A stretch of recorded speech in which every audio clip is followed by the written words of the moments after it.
दे, देखो बाबू, class 10th यानी त्रिकोणमिति का उदाहरण नंबर 6 समझते हैं कि उदाहरण नंबर 6 क्या कहता है। क्लास 10th का है, त्रिभुज एबीसी में जिसका कोण बी समकोण है। मतलब कोई त्रिभुज एबीसी है जिसका कोण बी समकोण है। सबसे पहले एक त्रिभुज बना लीजिए जिसका कोण बी क्या करना है, समकोण करना है। जिसका कोण बी समकोण यानी 90 डिग्री का, समकोण कर दिए 90 डिग्री का। अब देखिए इसको बी मान लिए। अब सवाल आगे बढ़ते हैं। देखिए त्रिभुज एबीसी में जिसका कोण बी समकोण है और ए बी बराबर 5 सेंटीमीटर और कोण ए सी बी बराबर 30 डिग्री है। कोण ए सी बी जो बीच में रहता है ना, वही कोण एंगल का मान होता है। तो हमको सी बराबर कितना दे रखा है, 30 डिग्री। मान लीजिए कि यहाँ पे सी है, क्या है, सी, और इसको ए, यानी सी का मान कितना है, 30 डिग्री है। कितना है, 30 डिग्री। और इसमें देखिए एक और मान दे रखा है कि ए बी बराबर 5 सेंटीमीटर। मतलब ए बी जो है ना इसका, ये कितना है, 5 सेंटीमीटर है।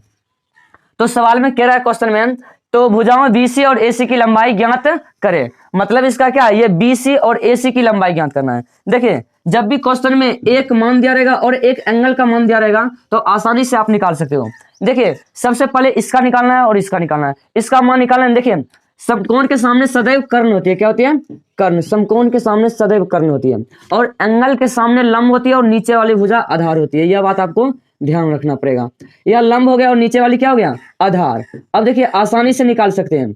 देखिए sin बराबर लगाते हैं, sin 30 डिग्री बराबर लगाएंगे तो लंब बराबर sin बराबर क्या होता है, लंब बटे कर्ण। sin बराबर क्या होता है, लंब बटे कर्ण। अगर हम sin थीटा बराबर फॉर्मूला लगा देते हैं यहाँ पे, sin थीटा बराबर फॉर्मूला क्या होता है, लंब बटे कर्ण। हम आपको बताए थे फॉर्मूला याद करने का ट्रिक, उससे आप पता कर सकते हैं। देखिए sin थीटा बराबर क्या होता है, लंब बटे कर्ण। अब देखिए थीटा यानी एंगल का मान कितना दे रखा है, 30 दे रखा है। तो एंगल का मान 30 दे देंगे। sin 30 का मान कितना हो जाएगा, sin थीटा का मान 30 हो गया। और उसके बाद देखिए इसमें लंब का मान दे रखा है 5। कितना दे रखा है, 5। और कर्ण का मान AC नहीं दे रखा है, तो AC का AC लिख देंगे। अब देखिए त्रिकोणमिति का टेबल याद कीजिए कि sin 30 का मान कितना होता है। sin 30 का मान 1/2 होता है। अब देखिए 5 बटे कितना हो जाएगा, AC। अब यहाँ से क्रॉस मल्टीप्लीकेशन कर दीजिए।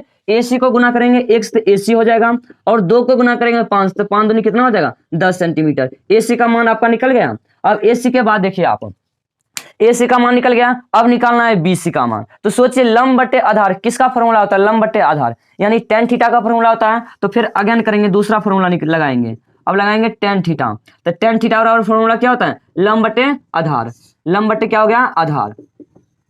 देखिए लंब बटे आधार हो गया ना। और tan थीटा यानी थीटा का मान कितना है, 30 डिग्री दे रखा है। तो tan थीटा यानी tan 30 डिग्री बराबर क्या हो जाएगा, लंब बटे आधार। लंब का मान 5 और आधार का मान कुछ नहीं तो BC। अब देखिए tan 30 का मान कितना होगा, आपको याद करना पड़ेगा। tan 30 का मान याद कीजिएगा तभी ये बनाना संभव है।